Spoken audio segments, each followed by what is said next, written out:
Hello everyone, welcome back to my channel and those are new, welcome to my channel. Guys, কেমন আছো তোমরা সবাই? আশা করি সবাই ভালো আছো। আলহামদুলিল্লাহ আমিও ভালো আছি। আমার অনেক কিউট জান পাখি আছে যারা ছোট্ট ছোট্ট মেসেজ করে আমার কাছে জানতে চায় আমি কেন রেগুলার ভিডিও দেই না। তো তাদের উদ্দেশ্যে আমি একটা কথাই বলবো, তোমরা তো জানো আমার মাথা ব্যথার প্রবলেম আছে, তো আমি একদিন ভিডিও আপলোড করি আর একদিন রেস্ট করি, এই কারণেই দিই না। আর যদি সম্ভব হয় তাহলে রেগুলার দিয়ে দেব, এটা নিয়ে এত ভাবার কিছু নাই। আর আমার প্রত্যেকটা জান পাখিগুলোকে উদ্দেশ্য করে একটা কথাই বলবো, যারা আমার নতুন চ্যানেলটা সম্পর্কে জানো না তারা ভিডিও ডেসক্রিপশনে লিংক দিয়ে দেব, সেখান থেকে নিয়ে আমার চ্যানেলটাতে ঘুরে আসবে, কারণ ওখানেও রেগুলার ভিডিও আমি আপলোড করছি। আমি চাই আমার প্রত্যেকটা স্টোরির মতো ওখানকার স্টোরিগুলোও তোমরা দেখো, আশা করি ভালো লাগবে। আর হ্যাঁ, একটা কথা, ভিডিও তৈরি করতে অনেক কষ্ট হয়, তোমরা দয়া করে একটু লাইক দিয়ে দিও। তোমরা লাইক দিলে আমার জন্য ভালো, বোঝার চেষ্টা করো। সো অনেক বকবক করেছি, এখন ভিডিওটা স্টার্ট করি। রিসেপশন পার্টি শেষ করে বাবার বাড়ি যাচ্ছে তে, সঙ্গে জঙ্কুকও আছে, তবে অন্যদিকে মুখ ফুলিয়ে বসে আছে। পিছনের সিটে বসেছে ওরা দুজন, আর সামনের সিটে ইউনু আর লিসা বসেছে। ইউনু গাড়ি ড্রাইভ করছে। তের বাবার বাড়ির আত্মীয়রা আরো 1 ঘন্টা আগেই রওনা হয়ে গেছে। নতুন জামাইকে বরণ করতে হবে তাদের। জঙ্কুকের মুখ দেখে তের প্রচুর পরিমাণে হাসি পাচ্ছে, বহু কষ্টে মুখ চেপে রেখেছে। তে জঙ্কুকের খানিকটা কাছে গিয়ে বসলো। জান পাখি, এমন গাল ফুলিয়ে বসে আছো কেন? সঙ্গে সঙ্গে জঙ্কুক তের দিকে একটা অ্যাংরি লুক দিয়ে তাকায়। তে এবার হেসেই দিল। সামনে বসে থাকা ইউনু আর লিসাও হাসছে। জঙ্কুকের রাগ আরো বেড়ে যাচ্ছে, কিন্তু কাউকে কিছুই বলছে না। আমার জান পাখিটা কি জানে সে গাল ফুলিয়ে বসে থাকলে তাকে পুরোপুরি ভুতুম পেঁচার মতো দেখা যায়? কাকে ভুতুম পেঁচা বলছো তুমি? আমার জান পাখিকে। আমি দেখতে তোমার থেকেও অনেক সুন্দর, বুঝে শুনে কথা বলবে আমার সাথে। আর বারে বারে পাখি পাখি কি বলছো তুমি? আমার নাম কি পাখি নাকি? আমার নাম জঙ্কুক, শুনেছ? হ্যাঁ, আমার জান পাখিটা। এই তুমি কি দেখতে পারছো না এই পাখি পাখি ডাক আমার মোটো পছন্দ না, তবুও তুমি বারবার আমাকে পাখি বলে ডাকছো কেন? তে আপনাকে আদর করে পাখি ডাকছে ভাইয়া, এটা বোঝেন না? এগুলো আমার একদম পছন্দ না। ও, আমার জান পাখি ডাকটা তোমার পছন্দ হয় নাই, তাহলে তোমাকে কি বলে ডাকবো? এই সমস্ত মিডল ক্লাস কথাবার্তা তুমি তোমার কাছেই রাখো, আমাকে এইসব শোনাতে আসবে না। তাহলে ও তোকে কি বলে ডাকবে জঙ্কুক? সুইটহার্ট, হানি, বেবি এইসব বলে? শুরুটা করেছিস কি তোরা? সবাই মিলে তোরা আমাকে মেন্টালি প্রেশার দিচ্ছিস। তোমাকে একটু আদর করে ডাকলাম আর তুমি বলছো আমি তোমাকে মেন্টালি প্রেশার দিচ্ছি। আমার আদরটাকে তুমি মেন্টালি প্রেশার মনে করো? এই শোনো, তোমার এই মুখের আদর আমার দরকার নাই। আদর দেখাতে ইচ্ছে হলে আসো, আমার কোলে বসো, তারপর যত খুশি আদর দেখাও। তোমার ওই শুকনো আদর আমার পছন্দ হচ্ছে না। জঙ্কুকের কথাটি শুনে খানিকটা ভেবাচেকা খেয়ে গেল তে। ইউনু আর লিসাও পুরোপুরি চুপ হয়ে গেছে। তে যখনই জঙ্কুকের কাছ থেকে দূরে সরে যেতে চাইল, ঠিক তখনই জঙ্কুক তার কাঁধে হাত দিয়ে টেনে নিজের কাছে নিয়ে আসলো। 2 বাহুর মধ্যে আষ্টে পিষ্টে জড়িয়ে ধরলো তেকে। কি হয়েছে? এখন দূরে সরে যাচ্ছ কেন? খুব তো আদর দেখাতে ইচ্ছা হচ্ছিল তোমার, তো আসো এখন আমাকে আদর দাও। জঙ্কুক, সামনে 2 জন বসে আছে, তো কি সমস্যা? আমি তোমার হাজবেন্ড, তুমি আমার কাছে আসবে, এটা অন্য কেউ দেখলে সমস্যা কোথায়? তাছাড়া লিসা আর ইউনু কি দূরের কেউ নাকি? তুমি জানো ইউনু আমাদের বন্ধুদের সামনে লিসার হাতে কপালে কিস করে, আর শুধু ইউনু না, অন্য বন্ধুরাও তাই করে। তাহলে তুমি কেন সংকোচ করছো? আসল কথা হচ্ছে তুমি আমাদের সোসাইটিতে বিলং করো না। আমাদের কাছে এটা খুব নর্মাল একটা ব্যাপার, অনেকটা ডাল ভাতের মতো। তোমাদের সোসাইটিতে এইসব চলে না, তাই তোমার এই অবস্থা। শোনো মেয়ে, এইসব বাদ দাও। তুমি এখন থেকে আমার কথা মতো চলবে। যখন যেভাবে বলবো সেভাবেই চলতে হবে তোমাকে। এখন নাও, আমার ঠোঁটে একটা চুমু দাও। তে চোখগুলো গোল গোল করে তাকিয়ে আছে জঙ্কুকের মুখের দিকে। লজ্জায় জমে যাচ্ছে সে। কেমন মানুষ উনি? এভাবে কিভাবে জলজন্তু 2টা লোকের সামনে জঙ্কুক এমন আবদার করছে? খালি ঘর হলে এতক্ষণ হয়তো তে নিজের লাজ লজ্জা বিসর্জন দিয়ে জঙ্কুকের আবদার মেটাতো, কিন্তু মানুষের সামনে কিভাবে সম্ভব? জঙ্কুক আবারও বলতে শুরু করলো, কি শখ মিটে গেছে আদর করার? জঙ্কুক থাম তো, মেয়েটিকে এভাবে জোর করছিস কেন? ওর উপরে জোর খাটানোর অধিকার আছে তাই খাটাচ্ছি।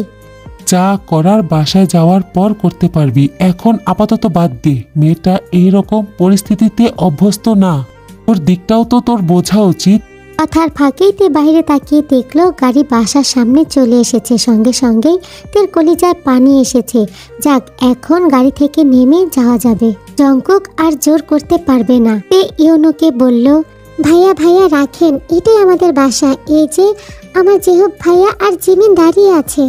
গাড়ি থামা মাত্রই জঙ্কুকের 2 হাতের দেয়াল থেকে নিজেকে এক ঝটকায় ছাড়িয়ে তাড়াতাড়ি করে গাড়ি থেকে নেমে পড়ল তে। এতক্ষণ দম বন্ধ হয়ে আসছিল লজ্জায় আর চিন্তায়। এখন মনে হচ্ছে বুকের উপর থেকে পাথরটা নেমেছে। ওদের দুজনকে বরণ করে ঘরে এনেছে তের নানি। আধা ঘন্টা হয়েছে ড্রয়িং রুমে বসে আছে ওরা। তের কাজিনরা জঙ্কুকের সাথে দুষ্টুমি করছে খুব, কিন্তু জঙ্কুক চুপ করে বসে আছে। তেমন কোনো কথাই বলে নাই। যত সব কথা বলার সব ইয়োনোই বলছিল। দোতলার শেষের মাথার রুমটাতে থাকার ব্যবস্থা করা হয়েছে জঙ্কুক আর তের, আর পাশের রুমটাতেই ইয়োনোর আর লিসার থাকার ব্যবস্থা করা হয়েছে। শেষের রুমটা থেকে স্পষ্ট চাঁদ দেখা যায়। খাটের উপর অর্ধেকটা জুড়ে চাঁদের আলোর দখলে থাকে। তের কাঁঠাল চাপা ভীষণ পছন্দ। জিহুব নিজ হাতে আজ ঘরটাকে কাঁঠাল চাপা দিয়ে সাজিয়েছে। সচরাচর এই রুমটাতে থাকা হয় না তেদের বাড়ির কারো। নিচতলাতেই সবাই থাকে। ওপরে 4টা রুম খালি পড়ে থাকে। কখনো যদি গেস্ট আসে তখন তাদের জন্য উপরের রুমগুলো খোলা হয়। আর কখনো যদি জিমিন আর তের জ্যোৎস্না বিলাস করতে ইচ্ছা হতো তখন তারা এই দোতলার কর্নারের রুমটাতেই এসে থাকতো। আজ জঙ্কুকের সাথে এই রুমটাতে থাকবে তে। ঘরে ঢোকার সঙ্গে সঙ্গে কাঁঠাল চাপার মিষ্টি সুবাস নাকে এসে লাগলো তার। জিমিন আর এক চাচাতো বোন ওদের দুজনকে রুমের কাছে দিয়ে আবার ফিরে গেছে। রুমে ঢোকা মাত্রই তে চলে গেল জানালার পাশে চাঁদ দেখতে। চাঁদের দিকে তাকিয়ে তে ভাবছে, ভরা পূর্ণিমা রাত আজ, অসম্ভব ভালো লাগছে। ইস, জঙ্কুক আর আমার সম্পর্কটা যদি স্বাভাবিক থাকতো তাহলে এই রাতটা অন্যরকম হতো, একদম আমার স্বপ্নের মতো। কিন্তু সে তো। কথাগুলো ভাবতে ভাবতে জঙ্কুকের স্পর্শ অনুভব করলো তে। 2 হাত তার কোমরে শক্ত করে চেপে ধরেছে জঙ্কুক। জঙ্কুকের বুকের সাথে তার পিঠ লেপ্টে আছে। কানের কাছে ফিসফিস করে জঙ্কুক বলছে, তখন ওভাবে পালিয়ে আসলে কেন? তে জঙ্কুকের দিকে ঘুরে 2 হাতে জঙ্কুকের গলা পেঁচিয়ে ধরে চোখে চোখ রেখে বলল, পালিয়ে এসেছি? কখন? তখন যে বললাম ঠোঁটে চুমু খেতে। বাসা আসা মাত্রই তো তুমি রীতিমতো পালিয়ে গেলে। তো কি করতাম? তোমার বন্ধু আর বন্ধুর বউ সামনে বসেছিল আর তুমি কিনা উল্টাপাল্টা আবদার করছিলে। ব্যাপারটা কেমন হয়ে গেল না? এতটা ভালো সাজার প্রয়োজন নাই তে।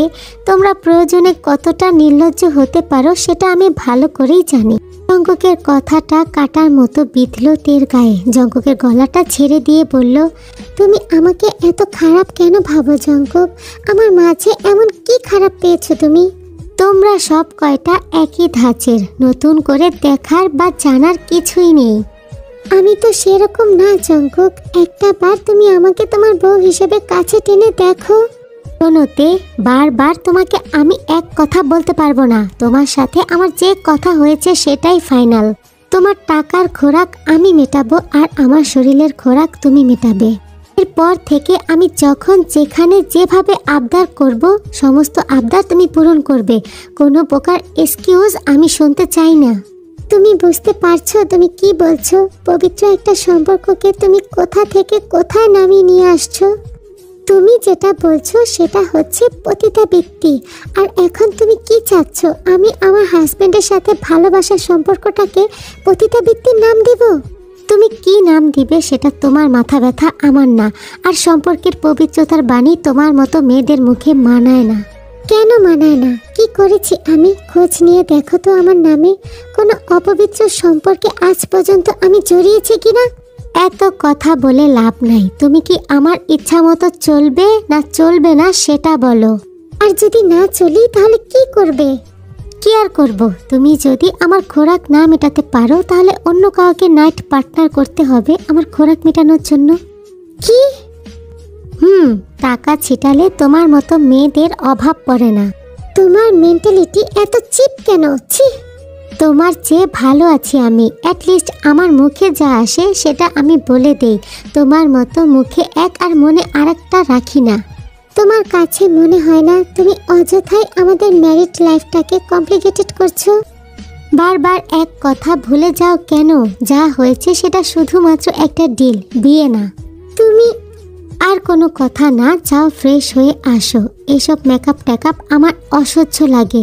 এসব হাবিজাবি নিয়ে আমি তোমাকে কাছে টানতে পারবো না। কথাটা শোনো। তোমার কথা শুনে তো আর আমার চাহিদা মিটবে না। তুমি কি ফ্রেশ হয়ে আসবে নাকি আমি অন্য কারো সন্ধানে বের হব? তে আর কোনো কথা বাড়ালো না। লাগেজ থেকে একটা নাইটি বের করে চলে যাচ্ছে ওয়াশরুমে। গত রাতের মতো আজকেও তাকে তৈরি হতে হবে জঙ্গকের জন্য। শাওয়ারের নিচে দাঁড়িয়ে ভিজছে তে। শাওয়ারের পানি আর চোখের পানি ধামাচাপা পড়ে যাচ্ছে।